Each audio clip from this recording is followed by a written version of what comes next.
Hey yo yo yo, salut les turfeuses, salut les turfeurs, bienvenue pour un nouveau pronostic de Benoît Requin. Ok, place au pronostic du quintet du mardi 22 novembre, direction Deauville pour le prix d'Utah Beach. Plat, 1300 mètres, 16 partants en réunion, une course, une indice de confiance, 1 sur 5. Petit retour sur le quintet du lundi 21 novembre. Dans mon pronostic, je vous ai donné le tiercé en 4 chevaux, le quartet et le quintet en 8 et bien sûr le gagnant de la course, le 4. Pour les VIP, ce lundi, on a un ticket tiercé dans tous les ordres qui est passé, il a fait plaisir, ainsi qu'un tiercé, un ticket tiercé dans l'ordre aussi qui est passé, il a fait plaisir lui aussi. On a aussi d'autres tickets couplés et 2 sur 4. N'hésitez pas à mettre un pouce bleu si la vidéo vous a plu, vous aidez ainsi grandement la chaîne. Ok, c'est parti, on commence le pronostic et on commence avec le numéro 1, Cleaver Candy. Et on écoute l'entraîneur Sacha Smerzek. Cleaver Candy m'a agréablement surpris dernièrement pour sa rentrée. Sur sa lancée, j'attends une logique confirmation de sa part. On espère juste qu'elle ne subira pas le contre-coup de sa bonne reprise de contact.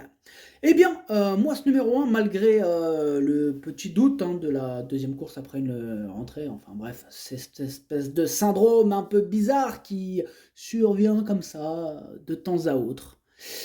Réalité, mythe, on ne sait pas trop. Le doute plane. En tout cas, moi, je ne suis pas... comment on appelle ça? Je l'ai sur le bout de la langue. Comment on appelle ça? Superstitieux, voilà, je suis pas superstitieux. Donc moi, ce numéro 1, je l'ai gardé très haut, je l'aime beaucoup, je l'ai mis deuxième. Atlas Dercho Chani. On passe au numéro 2, Azov, et on écoute Vaclav Lucas. J'ai été un peu déçu de sa dernière course, mais Azov a vraiment été vite au début et il n'a pas respiré du parcours. J'espère qu'il pourra bénéficier d'un meilleur déroulement de course et qu'il pourra bien s'oxygéner cette fois. Si c'est le cas, je pense qu'il pourra être compétitif. Eh bien, moi, ce numéro 2, je ne l'ai pas retenu, mais il est quand même à l'arrière de ma petite liste des possibles casseurs de tickets repérés. On va lui accorder une petite note de méfiance, attention quand même, c'est pas non plus une totale impossibilité ce que je veux dire par là. Il peut casser du ticket. Sinon, il serait pas sur ma liste de casseurs. Eh oui, mais on peut pas tous les mettre. Voilà pourquoi il est là. Et il est pas plus haut. Eh oui, il a fallu faire un choix. Enfin bref, je l'ai pas gardé.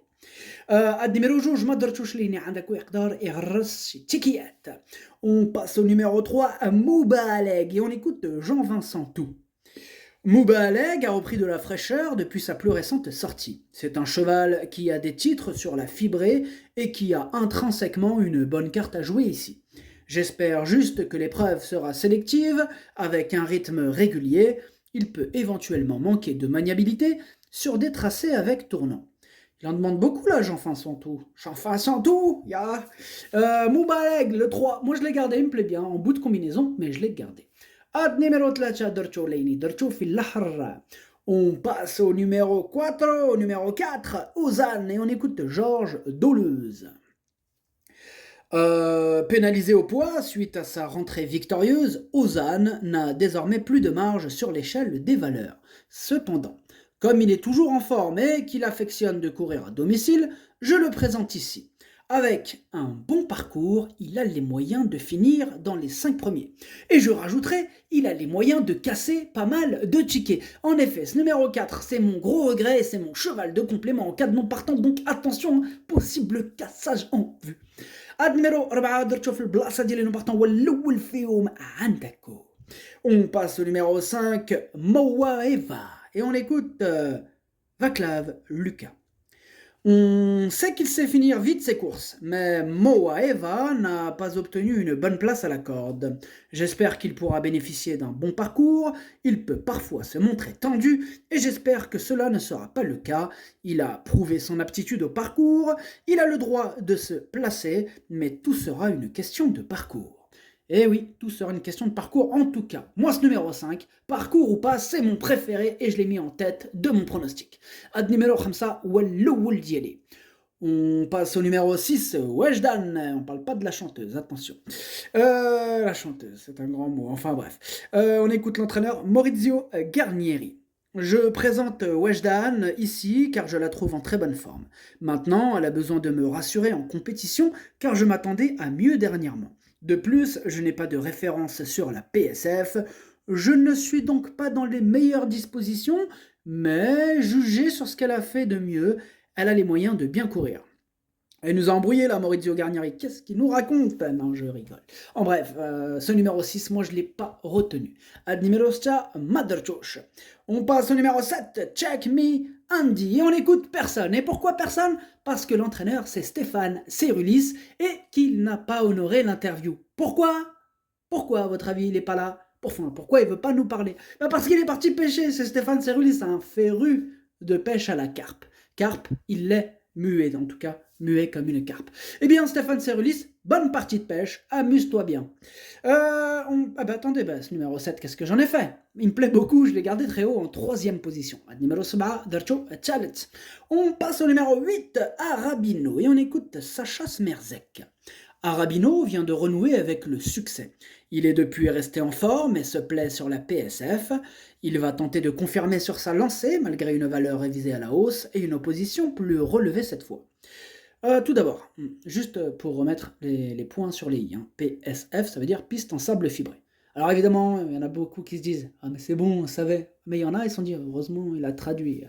Ça me fait penser au sketch de Gad Elmaleh. Enfin bref, c'est pas grave. Moi, ce numéro 8, je ne l'ai pas gardé. Voilà. Il a fallu faire un choix et je ne l'ai pas retenu. Numéro 8, Motherchosh. On passe au numéro 9, Dragon Please. Et on écoute Joël Boanard. Lors de son premier essai à ce niveau, Dragons Please a joué de malchance dans la phase finale. N'ayant pas les coups des franches, néanmoins, il a eu un bon comportement et a montré qu'il pouvait se distinguer à cette valeur dans les gros handicaps. Il est resté en belle forme et on se laisse tenter par cet engagement, malgré le fait qu'il découvre la PSF. Eh bien, moi ce numéro 9, sachez que c'est lui le 8e de mon pronostic. Ad numéro 10, Welchamdieli. On passe au numéro 10, Scottish Saint, et on écoute Stéphane Wattel. Scottish Saint ne sera pas dérangé par le raccourcissement de la distance. Par contre, son numéro dans les stalles est préjudiciable. Elle est en forme, mais elle va aussi affronter ses aînés pour la première fois. Dans ces conditions, avec le 15 en dehors, sa tâche n'est pas facile. En même temps, c'est Stéphane Wattel. Il n'est pas sur ma liste rouge pour rien, celui-là. Donc, il est toujours là à nous refroidir. Ouais, mais par contre, numéro de corde, gna gna. Vous avez vu comment il veut nous refroidir? Alors que son 10, là, il va arriver dans les 3 premiers. S'il faut, il va rentrer dans le tiercé. Ah, il me vénère Stéphane Wattel des fois, mais bon, il est comme ça, hein, qu'est-ce que tu veux, les gens sont comme ça. Enfin, bref. Liste rouge, ok Stéphane? Liste rouge. Red list, je sais même plus comment on dit liste, mais red list, allez hop, c'est parti. En tout cas, moi ce numéro 10 me plaît beaucoup, et je l'ai gardé très haut, en 4e position. Ad numéro 10, Darcho Raba. On passe au numéro 11, Showman, et on écoute Henri-Alex Pantal. Showman nous a un petit peu déçus dernièrement. Il se retrouvait un peu loin, à cause d'un mauvais numéro à la corde. Alors c'est un poulain qui aime cette surface et la distance. Il a cette fois un meilleur numéro à la corde, et j'espère le voir mieux se comporter. Ouais, c'est logique. En tout cas, moi ce numéro 11, je ne l'ai pas retenu. Par contre, il est en plein milieu de ma petite liste des possibles casseurs de tickets, donc on va lui accorder une belle note de méfiance. Ad numéro 11, Motherchosh Lane, عندك يقدر يغرش تشيكيات. On passe au numéro 12, Trop Braze, et on écoute Madame Jeanne Soubanier. Je savais qu'il fallait oublier sa performance du 29 septembre où True Braze n'avait pas apprécié la piste très souple. Maintenant, il faut bénéficier d'un bon déroulement de course qu'il n'a pas eu la dernière fois où il n'a pu trouver l'ouverture dans la phase finale. Il me semble être resté dans un bel état de forme et j'espère que cela se passera mieux cette fois. Il demeure compétitif. Bien, moi ce numéro 12 il me plaît bien, je l'ai gardé en 5e position. Numéro 13, Darcho Hamassa. On passe au numéro 13, Sassy Rascal, et on écoute Madame Erika Madère. Sassy Rascal a fait très bonne figure dernièrement dans un quintet d'un niveau similaire.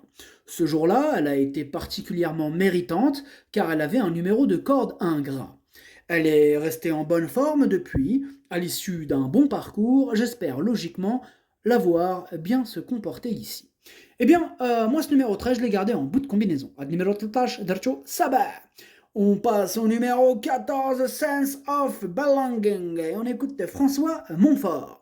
Sense of Belonging vient d'effectuer une bonne rentrée en s'imposant d'emblée dans un lot de bonne facture. Maintenant, je ne suis pas certain qu'il soit encore revenu à 100%, mais il devrait pouvoir bien tenir sa partie. À cette valeur, il faut le suivre. Eh bien, moi ce numéro 14, je ne l'ai pas retenu, on ne peut pas tous le retenir, mais attention, c'est quand même lui le chef, c'est lui le chef, c'est lui le patron, c'est lui le chef de ma petite liste des possibles casseurs de tickets repérés, donc attention. Ad numéro 14, on passe au numéro 15, Vitare, et on écoute mademoiselle Anastasia Wattel. Vitare est sur la montante et fait toutes ses courses. Il évoluait dans de plus petits handicaps et monte de catégorie cette fois. Il est en pleine forme et vient de très bien se comporter dans une classe 3. Il devrait être capable de bien se défendre. Eh bien moi ce numéro 15 c'est mon deuxième gros regret, c'est mon deuxième cheval de complément en cas de non partant. Numéro 15 درتو في البلاصه ديال المبارطون هو الثاني فيهم عندكم. On passe au numéro 16, Sirius Slou, et on écoute personne. Et pourquoi personne? Parce que l'entraîneuse, Madame Nadine Verheyen, elle s'est dit, bah, pourquoi pas aller pêcher? Parce qu'elle a vu Stéphane, Stéphane Cerulis, elle a vu, elle a dit, oh ciao, il a dit, moi je veux pêcher de la carpe. Elle lui a dit, bah je viens avec toi. Moi je leur ai dit, mais là, il faut les interviews là. Il a dit, pêcher de la carpe. J'ai dit, vas-y, va pêcher de la carpe. Elle n'a même pas dit, je lui ai dit, viens, on fait un enregistrement avant. Elle a dit non, faut tout de suite, là, c'est une urgence absolue, il faut pêcher les carpes. Oh les gens, vous pouvez enregistrer des mémos, je sais pas. C'est un truc de fou, ils partent comme la carpe. Oh, calmez-vous. C'est bon là, la carpe, là, oh. Comme si ils vont... 10 minutes après, les carpes, elles vont disparaître, elles vont partir. Oh là là, c'est un truc de malade. Je comprends pas, les gens, ils sont fous de la carpe, ils deviennent malades avec cette histoire. Faut faire un truc qui devienne fou, les gens. Bref, le pronostic, ça donne 5, As, 7, 10, 12, 3, 13. Merci d'avoir suivi cette vidéo. N'hésitez pas à mettre un pouce bleu si la vidéo vous a plu. En plus, ça aide beaucoup la chaîne pour accéder à tous mes tickets pour la course du Quintet. Rendez-vous directement en description de la vidéo. À jouer avec modération. Bonne chance. Chopez-le moi. Ciao.